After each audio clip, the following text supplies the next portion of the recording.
mes anciens, pour certains anciens camarades comme Sébastien du 14 et Jean-Baptiste qui est un sympathisant et moi du premier RCP, on s'intéresse à l'histoire des parachutistes, notamment des SAS. Et c'est en faisant des recherches qu'au détour d'un site internet, j'ai vu que le corps de l'aspirant Zirnel avait été rapatrié en France. De là, j'ai passé l'info sur un site historique sur internet pour que d'autres personnes puissent venir se recueillir, que ces gens-là ne tombent pas dans l'oubli parce qu'on en voit quand même énormément. Et de là, en fait, il y a quelqu'un du Fabrice bureau, Venerati, oui. voilà, qui a visualisé, qui est tombé sur mon message. Et de là est partie la cérémonie d'aujourd'hui. Donc tu as pris contact avec Venerati? Non, alors en fait, moi c'est quand j'ai vu mon message qui avait été repris de A à Z sur le site du LMP, je me suis inscrit sur le site du LMP en demandant exactement ce qui allait se passer. Et on m'a dit qu'il allait y avoir une cérémonie. Et je dois bien avouer que j'étais assez content de voir la tournure de mes quelques lignes et de mes 2 photos. D'excellente initiative. Je vous remercie. Et vous êtes inscrit à l'UNP? Non. Merci. De voir que l'esprit restait si vivant. On parlait encore d'André d'une manière aussi forte, aussi présente. Et nous avons été émouvante. très émus. Que sa grand-mère lui confie beaucoup de choses d'André Zirnel, un petit peu comme son préféré dans la descendance.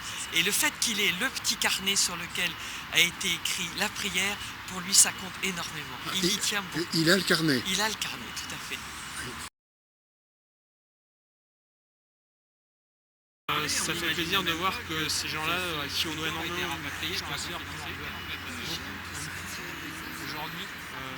voir ce qui ne fait jamais rien pour rien, ça fait chaud au cœur.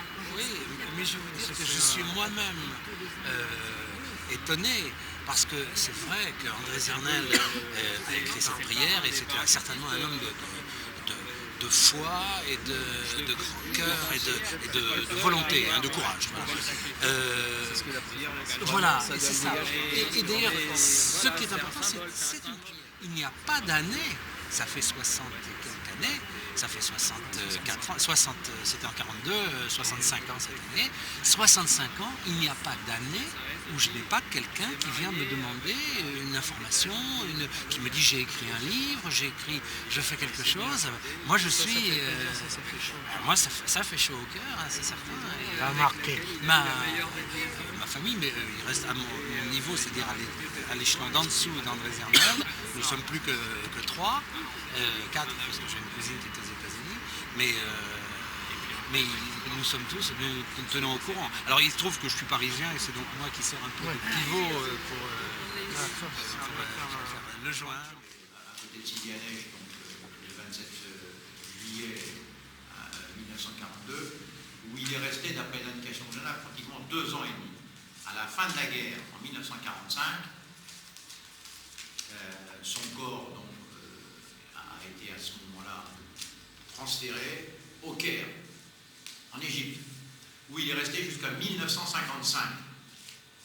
Et la famille, simplement, a donc pu faire, ça a demandé énormément de démarches administratives lourdes et complexes, des démarches pour le faire transférer à Paris, puisqu'il était français de souche, et donc le faire donc mettre dans le caveau de famille, que vous avez tous vu ce matin, famille Zirnel. Et donc c'est depuis 1955, et le neveu qui était là ce matin, Jean-Michel Zirnel, était aussi à l'époque à l'origine, car il n'y a pas beaucoup de familles, à l'origine de cette cérémonie de rapatriement de son corps sur la France et sur Paris. Mais vous avez vu où il est enterré. La France n'a strictement rien fait à l'époque. Il y avait